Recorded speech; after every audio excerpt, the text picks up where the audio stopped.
Thank you, members of the media, for joining us today. Here with me, we have Commissioner Stephen Corbishley. He will talk to us about this recent spate of chain snatchings. At this time, introduce to you the Commissioner of Police, Mr. Corbishley. Sir? Good afternoon, gentlemen. The purpose is to make an appeal to the public just around a concerning crime trend that we've seen develop over the past couple of weeks. So far, we've had 9 robberies involving motorcycles, normally involving 2 males, described as black males, on mopeds, and committed 9 offences, and one today, just after 1 o'clock, in the Frog Lane area of Pembroke, where a gentleman had his bracelet stolen.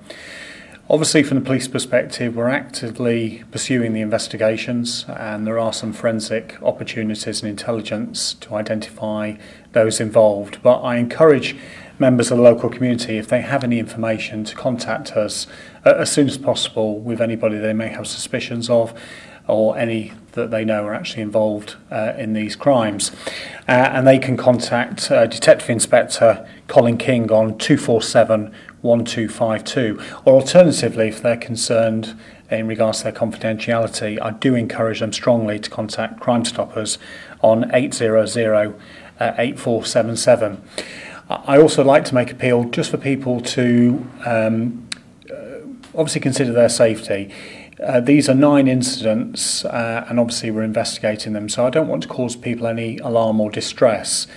But people should just be aware of their surroundings. If there are males acting suspiciously on mopeds nearby, just be cautious around their personal property, and if really concerned, contact us directly at the Bermuda Police Service. Additionally, if people see mopeds that are hidden away that again cause suspicion, please contact immediately. I have absolutely no doubt that somebody in the local community knows who these individuals are, and I encourage them strongly to make contact with us, particularly if they can do that confidentially. I'm also confident that we're going to identify those and bring them to the justice. But what we do need is local communities to help us with that information, and also for us to assure them and give them advice in regards to their personal safety. Any questions? Commissioner, these incidents, are they the same individuals, or do you think, what is your intelligence? Well, clearly there's a pattern of similar behaviour, so I think one of the lines that we should look at is that those involved have some form of connection. Whilst there's not any direct evidence of this, we will be looking at certain groups that perhaps are under focus for committing these types of crime. What do you think is fueling this negative behaviour? Well, quite clearly, the way in which the offences are being committed, it allows an individual to gain something that perhaps readily can be converted to cash. So what's behind it, whether or not there's any aspects of drug use, again, that's part of the investigation. And of course, when we start to identify suspects, we will know more around what's actually behind the reason for them committing these offences. Mr. Sharp? Yes, Commissioner, it seems to be incidents are centrally located or in the western parishes, more so than any. Well, that, again, in regards to your colleague, that lends itself to perhaps that this is a group of individuals that are targeting particular areas. I'm not going to be dismissive. 9 is an incredible amount, but what we just need to be realistic about is that it appears to be isolated incidents, and it's one that we need to get on top of very quickly and stop this kind of offending. Could this bring about what has surfaced in the past, which was eliminating the dark sun visor? Well, that's a difficult one for me to say, because people should be protected when they're on motorcycles, and I don't want to start having dialogue around things that affect law-abiding citizens who go about. But of course, one of the things that we will do is stop and search, and we may stop people and ask them questions, particularly if they're in areas where we believe that crime may be taking place. And I ask for the public to understand that if we need to take that kind of action. I understand police have a high profile visibility in the Western End. And you let those that are looking, and the people of Somerset in particular, know exactly what's going on? Well, we do. Obviously, we are an intelligence-led organisation. We'll put officers in locations where we believe it's necessary, but also to reassure members of the public.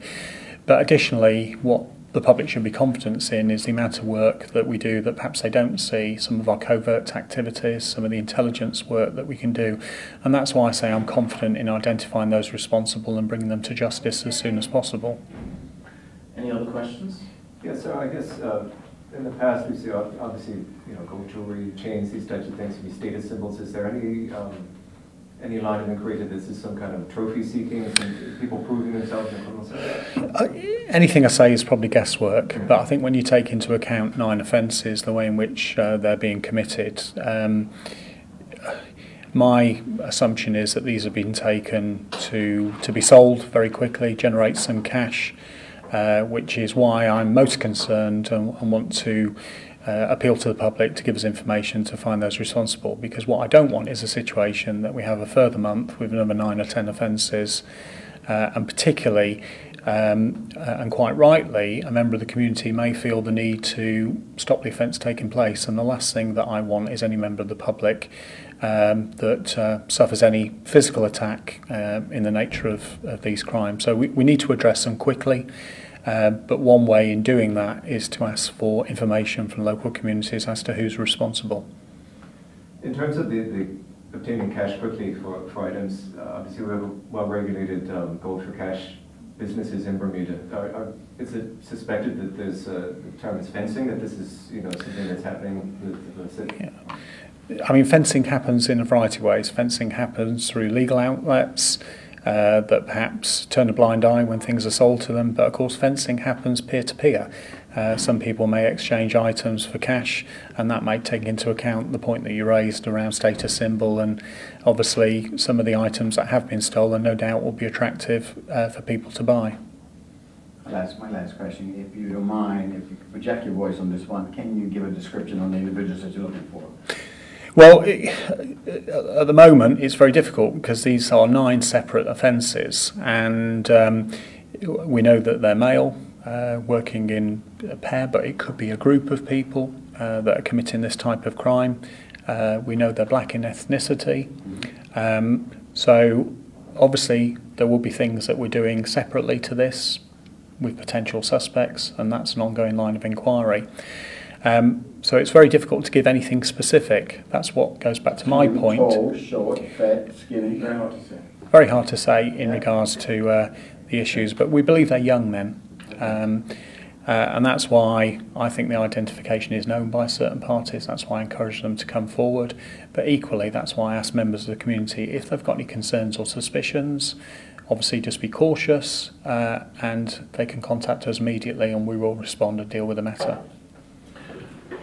What do you say to the retired lady, 64, 65-year-old, who fought back, didn't want to give up her purse? Well, that's one of the things that I highlighted before, and there are people with great public spirit, and I've seen cases before, particularly with the elderly, that won't tolerate this kind of thing. And whilst I applaud that lady's behaviour, our job is to protect them and make sure that that situation doesn't happen, because any snatching of jewellery in itself has a physical contact with a victim, and it only takes somebody to have a fall, or particularly within areas of road, there's risk within that. So I think the issue is, if people are suspicious or concerned, contact us immediately. And obviously we will respond as quickly as possible to support them and address what's taking place. So just lastly, sorry, the incident earlier today in Somerset with the 4-star pizza attack, is that seen as being connected with the No, my understanding, separate incident, domestic related, and we have a party in custody, and that matter's being progressed as we speak. This is not connected to the series that I've just mentioned this afternoon. Thank you. Gentlemen, thank you very much.